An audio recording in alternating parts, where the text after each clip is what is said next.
নিশ্চয়ই ভলেন্টিয়ার্স। আমি বারবার চিল্লাবো নাকি এগুলো বিষয়ে ঠিক করার জন্য? একদম চোখ 5-6 বছরের বাচ্চা সেলফি তোলার জন্য মানামারি করে। কোন জামানে আমরা আসছি? কেমন আলামত ভাই, কেমন আলামত? 5 বছরের বাচ্চাকে মোবাইল দিল কি? ও আমারে চিনলো কেমনে? ও আমাকে চেনা মানে এটা খুব ভালো। হুজুর আপনাকে বাচ্চা চেনে? না না না, আমি খুশি। আমাকে মোবাইল হাতে দিল কে? ও আজকে 5 বছর বয়সে আমাকে চিনবে, আগামীতে সে শাহরুখ খানকে চিনবে, সালমানকে চিনবে, বলিউড চিনবে, হলিউড চিনবে, ভবিষ্যতে গাঁজাখোর হয়ে যাবে। ঠিক কিনা বল? আস্তে আস্তে সে নষ্ট হয়। প্লিজ বাচ্চাকে মোবাইল দিল, হাদিসগুলো মনোযোগ দিয়ে শুনুন প্লিজ, কেউ ডিস্টার্ব করেন না আমার কাছে। তো যখন ওমর ফারুক রাদিয়াল্লাহু তাআলা আনহু বললেন তোমার চাকরি কি, জব কি, সে বলল আমি খঞ্জর বানাই। চাকুর নাম শুনছেন আপনার সবাই? চাকু বা ছুরি নাম শুনছেন না? তো ওটাকে বলা হয় খঞ্জর। এটা বিশাল বড় হতো। সুলতান কাবুসের নাম শুনেছি কিনা আমি জানি না, বাট আপনার গুগলে সার্চ করে দেখবেন, আমার চোখের দিকে তাকা, এই ঠিক পেটের এই ডান পাশে তার একটা খঞ্জর থাকে, এটাকে বলা হয় খঞ্জর। আমরা বাংলাতে বলি চাকু বা ছুরি। বলছে আমি তো খঞ্জর বানাইয়া ওমর। বলছে তাই নাকি? খঞ্জর বানাও? পুরো মদিনায় তো কেউ খঞ্জর বানাইতে পারে না, তুমি তো মিয়া ধনী মানুষ, তোমার 6 দিরহাম না 10 দিরহাম চার্জ করতে হবে। এই কথা শুনে শুনেছ? আমি তো মুসলমান না, এই জন্য সবার বেলায় নরম আর আমার বেলায় গরম, তাই না? দাঁড়াও, তোমার কি করতে আমি দেখতেছি। এবার ফিরে গেছে, সারা রাত মিলে অমরকে হত্যা করবার জন্য বিশাল বড় একটা খঞ্জর বানিয়েছে। বিশাল বড় খঞ্জর বানিয়ে শীতকালে আমরা কি মুড়ি দেই ভাই? আমরা কি মুড়ি দেই? এ দেখেন আমার একটা চাদর আছে, তো সে খঞ্জরটা এখানে রাখছে, চাদর দিয়ে একদম থেকে মুনাফিকের মতো ছদ্মবেশে ওমরের কাছে আসছে ফজরের নামাজ পড়বার জন্য। মুসলমানরা বিহরাস, ওই সময় সাহাবায়ে কেরামরা ফজরের নামাজ পড়তো অন্ধকার, আর আমরা পড়ি এমন এক সময়ে ফজরের নামাজ, আসসালামু আলাইকুম ওয়া রাহমাতুল্লাহ, আসসালামু আলাইকুম ওয়া রাহমাতুল্লাহ, সকাল হয়ে গেছে। কথা বোঝেন নাই মনে হয়, ঠিক কিনা বলেন আপনারা?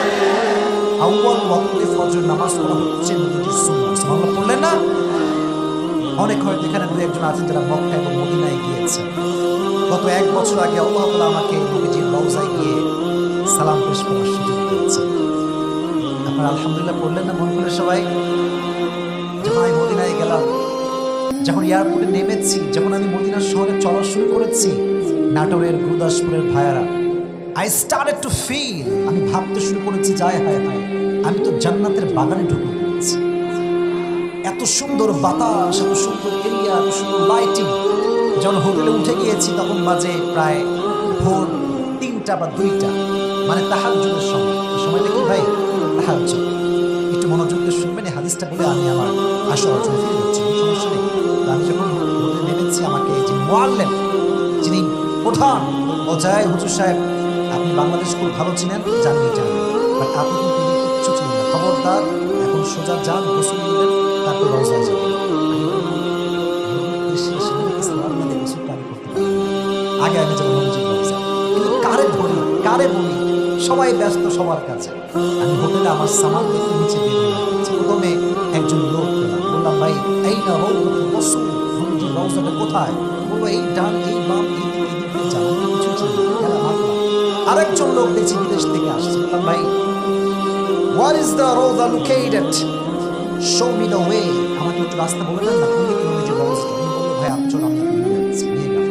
ওখানে বললো যান, সামনে গেলেই পেয়ে যান। যখন গেলাম, নবীজির রওজার সামনে দাঁড়িয়ে আছি, আর কলিজায় কেমন যেন একটা শান্তির ছোঁয়া পেয়েছে, আমি নিজেও টের পাচ্ছি। এই কলিজাটা আমার শান্তি ভরে গেছে, কারণ হচ্ছে এটা আবেগটা বুঝবে সারা জীবন কি করছে জানেন? قال رسول الله صلى الله عليه وسلم, قال رسول الله صلى الله عليه وسلم, নবীজি বলেছেন, নবীজি বলেছেন, নবীজি বলেছেন। ওয়াজে বলি নবীজি বলেছেন, ওয়াজ শুনি নবীজি বলেছেন, হাদিস পড়ি নবীজি বলেছেন, হাদিস পড়াই নবীজি বলেছেন। সেই নবীটা কে?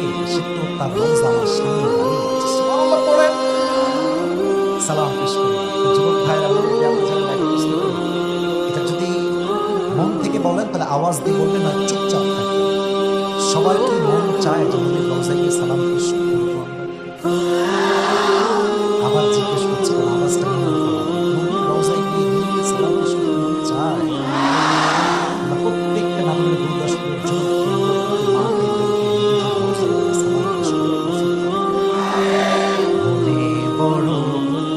আশা ছিল যাব মদিনায়। পড়া আমিন।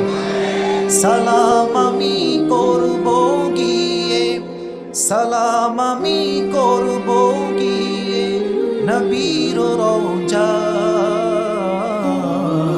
মনে বড় পড়েন আশা ছিল যাব মদিনায়। পড়া আমিন।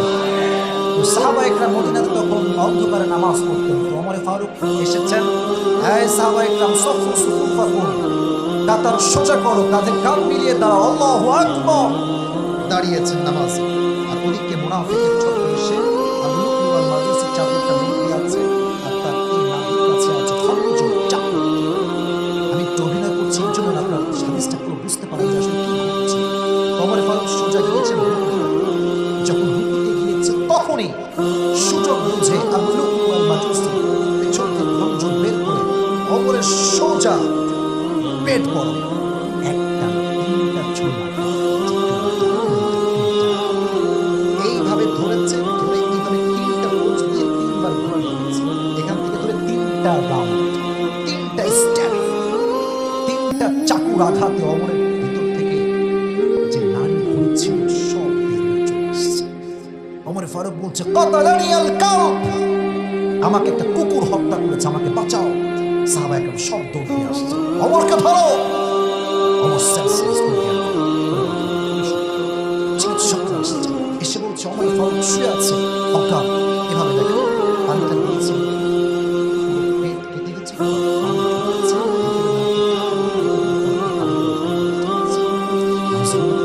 সবাই দুধ দিচ্ছে, দুধ বের হয়েছে, নাবিজ দেয়, নাবিজ বের হয়েছে। রাষ্ট্রীয় চিকিৎসকরা বললেন যে শেষ, the game is over, Omar ফারুকের হায়াত বেশি একটা বাকি নেই, শেষ সময়। ওমর হঠাৎ করে তার চোখ খুলেছে, লাস্ট স্টেজ অফ লাইফ, জীবনের শেষ মুহূর্তে এমনি চোখ খুলেছে। তো প্রথমে আমরা বলে বলতাম ছেলে কোথায়, মা কোথায়, আমার জমি সম্পত্তি কোথায়, সবাইকে নিয়ে আসেন ভাগ করবো। ওমর ফারুক কিচ্ছু বল, প্রথমেই চোখ খুলে বলছে, সাহাবা ইকরাম সাল্লাল্লাহু নাস, আমি যে ফজরের নামাজ ইমাম হয়েছিলাম, মানুষ কি সেই নামাজটা আদায় করেছে? Have they performed the Salatul Fajr? সববার, জীবনবার, বউবার, সংসারবার, মানুষ কি নামাজটা পড়েছে? ওনার কথার দ্বারা মেসেজ, হে আমার আগত উম্মতেরা, যদি জান্নাত পেতে চাও, কবরের আযাব থেকে মুক্তি পেতে চাও, শুধু ওয়াজ মাহফিল শুনলে হবে না, লাইট প্যান্ডেল করলে হবে না। যেমন ভাবে জুমার দিন মসজিদ লোড হয়, তেমন ভাবে ফজর নামাজ অন্ধকারেও মসজিদ লোড হয়। দেখবেন আমরা জুমাতে লোক হলেই সফলতা হওয়া যায়। এজন্য আজ থেকে আমরা ফজর থেকে জামাতের সঙ্গে নামাজ পড়ব। রাজি আছেন তো ইনশাআল্লাহ? আল্লাহ কবুল করুন, সকলে পড়া আমিন। এবার আমরা আমাদের তাফসীরের দিকে ফিরে যাব, তবে একটা ওয়াদা করাতে চাই আগে। আমি হাত তুলতে হবে না, আমি যা বলি জবান দিয়ে বাঘের বাচ্চার মতো গর্জন দিবেন। কারণ নাটোরের সন্তানরা যখন কথা বলে আল্লাহকে ভয় করে কথা বলে, দুনিয়ার কোনো মানুষকে তারা ভয় করে কথা বলে না, একদম বাঘের বাচ্চা। আমি যা বলি তাই বলেন সবাই, হুজুর এটা বাঘের বাচ্চা আওয়াজ নাকি? বলেন না হুজুর। আমরা ওয়াদা করছি আপনার তাফসীর শেষ করে দোয়া করে তারপরে যাব। জোরে বলেন ইনশাআল্লাহ। এবার একটু চেক করি অডিয়েন্স, আপনাদের মাঝে বিবাহিত কারা? বউওয়ালা একটু হাত তুলেন, খুবই সংক্ষেপে, এত সময় নাই দেখার। আরে বাবা রে বাবা, বউ আছে কাকা, তারা বউওয়ালা যারা তারা হাত তুলবেন। আচ্ছা মাশাআল্লাহ, হাত নামান। এবার যাদের বউ তো কেউ নাই, সিঙ্গেল পার্টিরা হাত তোলো সবাই। কি কারো বউ নাই এখানে যারা আসছে? শিওর দাঁড়াইছে কেন? দাঁড়াই বুঝাচ্ছে যে হুজুর আমার এবার বিয়ে করাই না, অবস্থা খুবই খারাপ। দাঁড়াই গেছে, কি জোশ দেখছেন ভাইরা। আমরা তাকবীর দিব, তিনটা তাকবীর দিব। প্রথম তাকবীর দিবেন বিবাহিতরা, দ্বিতীয় তাকবীর দিবেন অবিবাহিতরা, শেষবারে আমরা সবাই মিলে দিব। তবে চেক করতে চাই যে আজকের মাহফিলে শক্তি কাদের বেশি। রাজি আছেন তো ইনশাআল্লাহ? প্রথম তাকবীর দিবেন যারা বিবাহিত তারা। তাকবীর দেওয়ার জন্য একটু গলা ঠিক করেন। বিবাহিতরা তাকবীর দেন, লিল্লাহি তাকবীর। বাবার বাবা, সিঙ্গেল তো খুবই শক্তিশালী, বাবার বাবা। আচ্ছা এবার সিঙ্গেল পার্টি একটু আমার সঙ্গে রেডি হও। এবার তোমরা দেখি কারে কি পাস করাইতে পারে। লিল্লাহি তাকবীর। বিবাহিতরা ফেল, আর সিঙ্গেলরা বিনা ভূতে পাশ করেছে। এবার সবাই মিলে আমরা একটা তাকবীর দিব, লিল্লাহি তাকবীর। আল কোরআনের আলো, আল হাদিসের আলো, কোরআন হাদিস যেখানে, আলেম ওলামা যেখানে, প্রবাসী যেখানে, আল্লাহ কবুল করুন, আমিন। আজকে আমি আগে একটা অ্যানাউন্সমেন্ট দিয়ে দিচ্ছি তাফসীর আগে। দিস ইজ মাই ওয়ালেট, এটা হচ্ছে আমার মানি ব্যাগ। আমার তাফসীর আজকে যে আমি কিন্তু প্রায় পুরস্কার দিই, ভাই আপনারা তো জানো আমার আজকের তাফসীর একদম নিউ টপিক। যে আজকের তাফসীরের কথা শেষে গিয়ে বলতে পারবে তাকে আজকে আমি শত মিডিয়ার সামনে সম্মানও দিব, ভালোবাসাও দিব, পুরস্কৃত করবো ইনশাআল্লাহ। এখন ওয়াজটা আপনি কোন মন দিয়ে শুনবেন, দ্যাটস ইউর থিং। এটা আমি আপনি কিছু বলবো না, ওয়াজের মনোযোগ রাখা যাবে না ইনশাআল্লাহ। আজকে কোরআন থেকে সংক্ষিপ্ত সময় আমরা যে সূরার তাফসীর পেশ করব, সেই সূরাটা হচ্ছে সূরাতুল আসর। সূরাটার নাম কি? মুরব্বীদের জোর বেশি জোর যাবে, কি ব্যাপার, জোরে সরে বলো, সূরাটার নাম কি? সূরাতুল আসর। এই সূরাটা কোরআনুল কারীমের 103 নাম্বার সূরা। কত নাম্বার সূরা? 103 নাম্বার সূরা। এই সূরাটার আয়াত সংখ্যা হচ্ছে মোট 3টা। বলেন কয়টা? তাহলে সূরা নাম্বার কত? এই মুখস্থ করতে হবে না, কিন্তু পরে বলতে পারবেন না। বলেন কত নাম্বার সূরা? 103। সূরার আয়াত সংখ্যা কত? সূরা নাম্বার এবং আয়াত সংখ্যা মিল আছে। কয় নাম্বারে মিল বলতে দেখি? 3। আয়াত সংখ্যাও 3, সূরা নাম্বার 100। মাশাআল্লাহ, এটা কোরআনুল কারীমের 30 নাম্বার পারায় অবস্থিত এবং প্রত্যেকটি সূরাতে আল্লাহ 2টি করে চ্যাপ্টার রেখেছে। এক হচ্ছে মাক্কি চ্যাপ্টার, আর একটা হচ্ছে মাদানী চ্যাপ্টার। এটা হচ্ছে মাক্কি চ্যাপ্টারের সূরা। সুবহানাল্লাহ পড়লেন না সবাই? This is the basic knowledge about সূরাতুল আসর। এটা হচ্ছে সূরাতুল আসরের একটা বেসিক বা প্রাথমিক নলেজ। এই সূরার ক্যারেক্টারিস্টিক্স বা বৈশিষ্ট্য হচ্ছে ছোট্ট কয়েকটা শব্দের মাঝে আল্লাহ তাআলা বান্দার পুরো জীবনের সফলতার ভাব কি হতে পারে এটা তুলে ধরেছে। সুবহানাল্লাহ পড়লেন না? এই সূরার তাফসীর যদি কেউ পড়ে সে বুঝবে ছোট্ট একটা ঝিনুকের ভিতরে আল্লাহ তাআলা আটলান্টিক মহাসাগর, প্রশান্ত মহাসাগর, সমস্ত মহাসাগর যেন আল্লাহ তাআলা ছোট্ট একটা ঝিনুকের ভিতরে ঢুকিয়ে দিয়েছে। সুবহানাল্লাহ পড়েন। কথা কম, ইম্প্যাক্ট বেশি, শব্দ কম, তাফসীর বেশি। এই সূরার তাফসীর আজকে আমরা মনোযোগ দিয়ে শুনবো, যদি বলেন ইনশাআল্লাহ। আল্লাহ প্রথমেই বলেছেন ওয়াল আসর। ওয়াল আসর মানে হচ্ছে সময়ের শপথ, সময়ের কসম। তবে এর আসর দ্বারা হচ্ছে 3টা উদ্দেশ্য হতে পারে। তাফসীরের পয়েন্টগুলো মনোযোগ দিয়ে শুনবেন। ওয়াল আসর দ্বারা কয়টা উদ্দেশ্য হতে পারে? 3টা। এক, আমরা জোহরের নামাজের পরে কোন নামাজটা পড়ি? আসর। মাগরিবের আগে জোহরের পরে নামাজের নামটা কি? খেয়াল করে দেখবেন আসরের পর থেকে নিয়ে মাগরিবের যে সময়টা ইজ ভেরি শর্ট টাইম। আর শীতকাল আসলে আসর যে কখন আসে এটা মানুষ টেরও পায় না, বুঝতেও পায় না, তার আগে সন্ধ্যা হয়ে যায়। ঠিক কিনা যুবকেরা বলো? সময়টা খুবই সংক্ষেপ। আল্লাহ বলছে ওয়াল আসর, উদ্দেশ্য হচ্ছে আসরের সময় হয়ে গিয়েছে। শোনো, সময় খুবই সংক্ষেপ। এক হচ্ছে আসরের নামাজ উদ্দেশ্য, আসরের ওয়াক্ত উদ্দেশ্য। 2 উদ্দেশ্য হচ্ছে, আচ্ছা লুঙ্গি যখন আমরা ভিজাই, নাটোরের গুরুদাসপুরের ভাইয়েরা, লুঙ্গিতে পানি থাকে না, এটাকে আমরা কি করি? চিপড়াই। বলেন কি করি? চিপড়াই। আচ্ছা, এটা হচ্ছে একটা বোতল, বোতলে পানি আছে খুবই কম। আচ্ছা, আমাদের রাজশাহী কোন ফলের রাজা? বলে না কি নাম? ম্যাঙ্গো। পুরো বাংলাদেশে ফেমাস, পুরো ওয়ার্ল্ড ফেমাস আমাদের রাজশাহীরা। মারহাবা বলেন।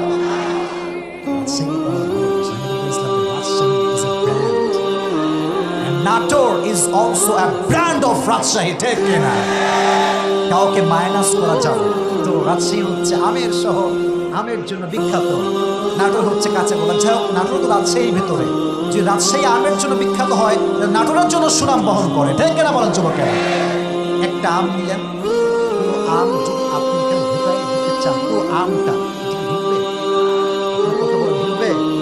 আচ্ছা, মনে করেন নাটোরের একটা আম নিয়ে আসলেন, বিলিন্ডার নাম শুনছেন না? ওখানে রসটাকে ভিতরাইলেন, চিপড়াইলেন।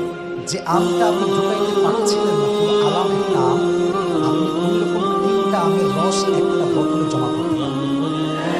কথা কি বোঝা যায়? আল্লাহ বলছে কত আয়াত,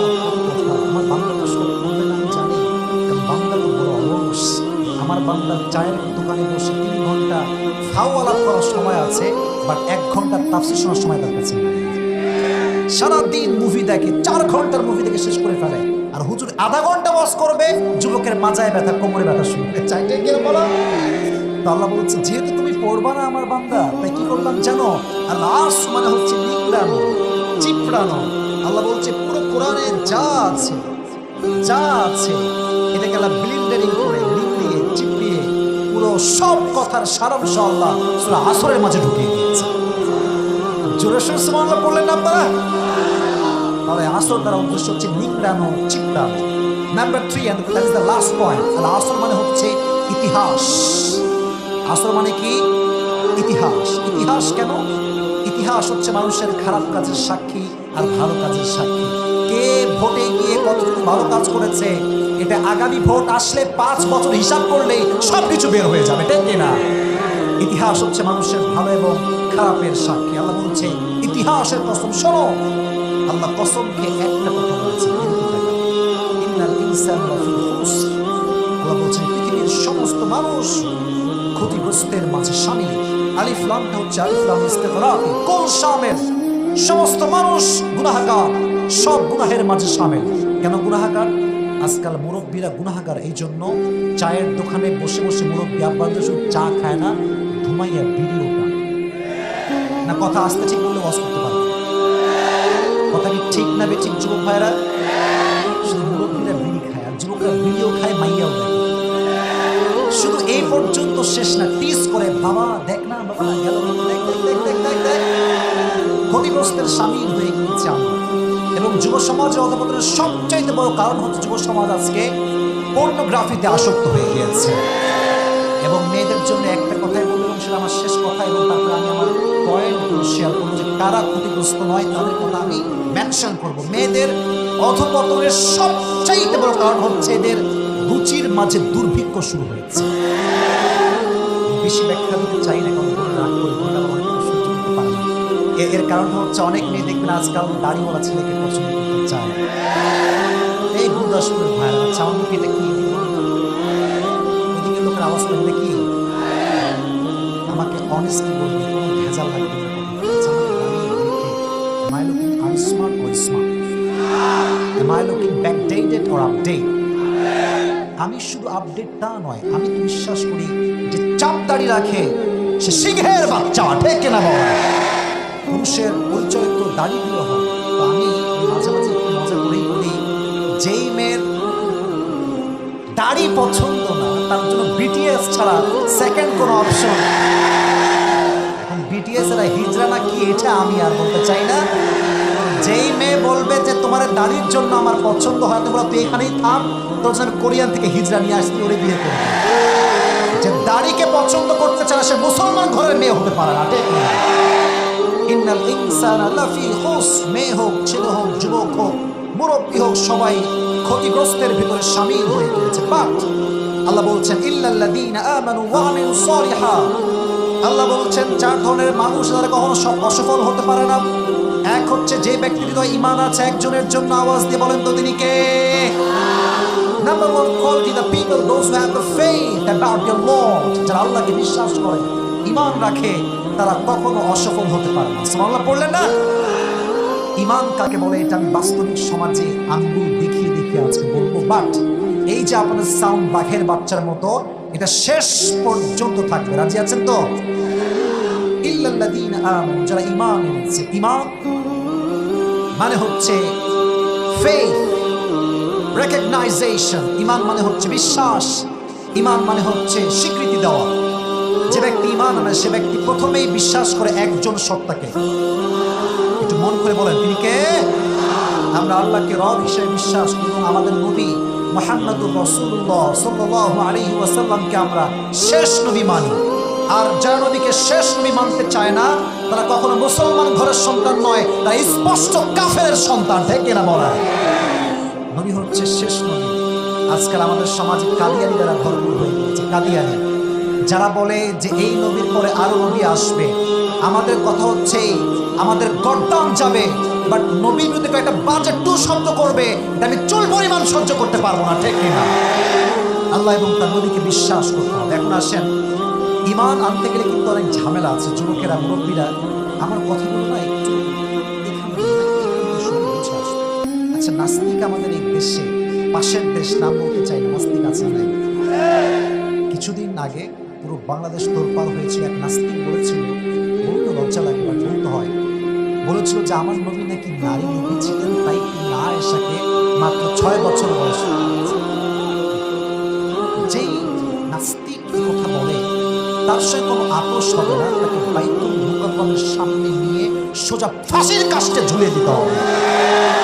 এটা অশাস্তি। আচ্ছা বলেন, আমার নবীর মতো চরিত্রবান চরিত্র জমিয়ার কেউ কি হতে পারে? নাস্তিকরা মাঝে মাঝে আপনাকে ঈমান সংক্রান্ত প্রশ্ন করতে পারে, বাট এটা আপনার জবাব মাথায় রাখতে হবে। এক নাস্তিক এলাকার মাঝে ঘোষণা করলো ঈমান নিয়ে কথা, যে যেই মুসলমান ঘরের সন্তান আমাকে 3টা জবাব দিতে পারলে, 3টা প্রশ্নের, আই উইল বিকাম আ মুসলিম।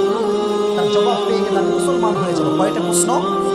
মনোযোগ দিয়ে শুনবেন। এক, কি প্রশ্ন? বলছে মুসলমানরা কিন্তু স্রষ্টায় দেখে। বলছে না, দেখে না। বলছে তুমি কি দেখো? বলছে ভাই আমিও দেখি না। So why do you believe on that? তুমি যদি রবকে নাই দেখো তাহলে বিশ্বাস করো কেন? সেটা সাধারণ মানুষ বলছে তাই তো, আমি তো দেখি না রবকে। রবকে কি আমরা দেখতে পাই?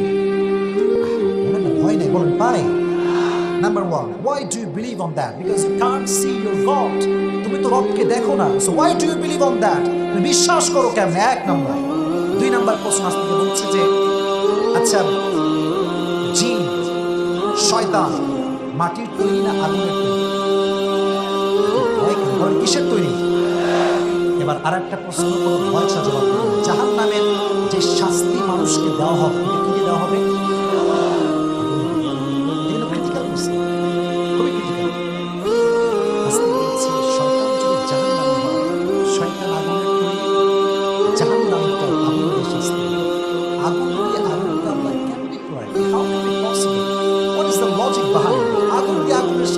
হয় কেমনে ম্যাম? আর একটা প্রশ্ন শোনো, তোমাদের ঈমান নিয়ে প্রশ্ন। তোমরা কি বিশ্বাস করো যে ভালো মন্দ যা হয়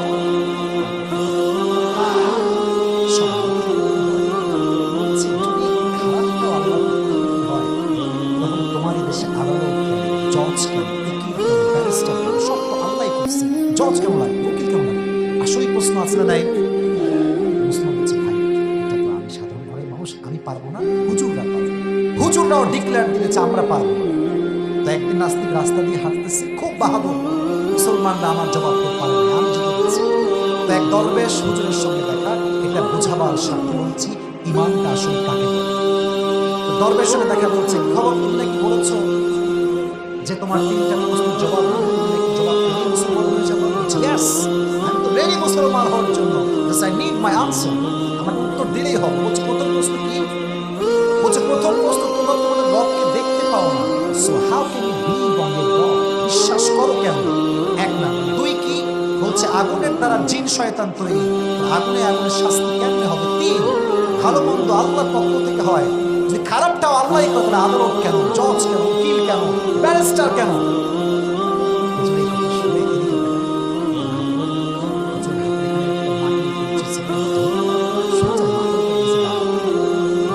মাথায় একটা বাড়ি দিয়েছে, উল্টাই করছে, বিশাল একটা আঘাত পাইছে মাথার এই সাইডে।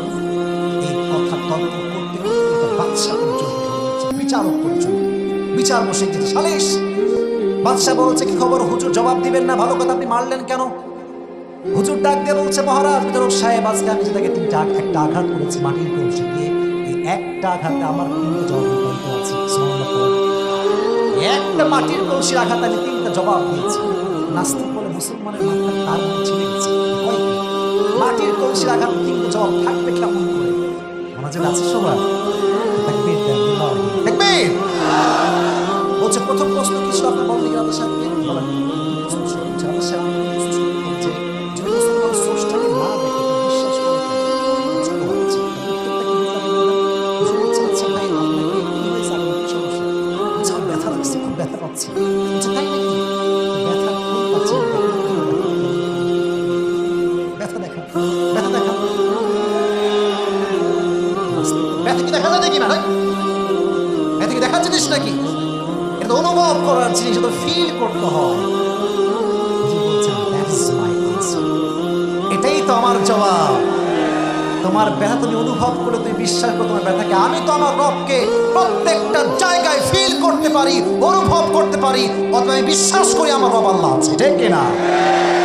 নাস্তিক চুপে গেছে। আর তাই সত্যি ইমান ঠিকঠাক আছে কথা তো বলছে। দ্বিতীয়টা কি হবে? আগুনের দ্বারা আগুনের যে ব্যাপারটা বলছে, আচ্ছা নাস্তিক তুমি বলো, তুমি কিসের তৈরি? বলছে, আমি তোমাকে তোমাকে যে কলসিতে মারছে এটা কিসের তৈরি? বলছে, এটা তোমাকে তৈরি। বলছে, তোমাকে মাটিতে আঘাত করলে তুমি যদি আঘাত পাও, যিনি আসমান এবং জমিনের মালিক, তিনি যদি কাউকে আগুন দিয়ে আগুনে পুরাচ্ছে, তুমিও পারবেন, এটা কোনো সন্দেহ না। বলছে, তাই তো? আল্লাহ যদি সবাই পারতে পারে তাহলে ঠিক আছে। আমিও তাই বলি, আমার কথা তো সেটাই। যদি খারাপও আল্লাহর পক্ষ থেকে হয়, তাহলে আমি কেন আজকে কাজের দরবারে আসি? আমার সামনে কেন মহারাজা বসে আছে? আমার সামনে কেন উকিল বসে আছে? আমি কেন কাম করে দাঁড়াবো? ম্যান, যে সবই আল্লাহর পক্ষ থেকে, আমার জন্য আজকে হওয়ার কথা না। এই কথা সঙ্গে সঙ্গে নাস্তিক চুপসে গিয়েছে এবং গালের উপরে মুসলমান দিয়েছে। উদ্দেশ্য গল্প বলা নয়, উদ্দেশ্য হচ্ছে মেসেজ দেওয়া যে ইমান শুধুমাত্র রাখলেই হবে না, ইমানটা কেমনে রেখেছি এটাও জানার দরকার। যুবক ভাইরা আছে না নাই? আচ্ছা, এবার একটা প্রশ্ন করি। ইমানের ক্ষেত্রে একজন নারী একটা বেস্ট এক্সাম্পল, যিনি ইমানকে বিসর্জন দেন নাই, জীবনকে বিসর্জন দিয়েছে, আসিয়া আলাইহিস সালাতু ওয়াস সালাম। প্রশ্ন যুবকদের জন্য, আসিয়ার স্বামী জোরে বলেন নামটা কি? তবে একটা বিষয় জানতে, ফেরাউন কিন্তু তার নাম, যেটা লকব, এটা একটা উপাধি, রামসেস আস-সানি। মিশরে যারাই এরকম প্রধানমন্ত্রী হতে থেকে বলা হতো ফেরাউন, তো সে ছিল দ্বিতীয় ফেরাউন, সেকেন্ড রামসেস আস-সানি। তো ফেরাউন খবর পেল যে আসিয়ার দাসী ইমান এনেছে।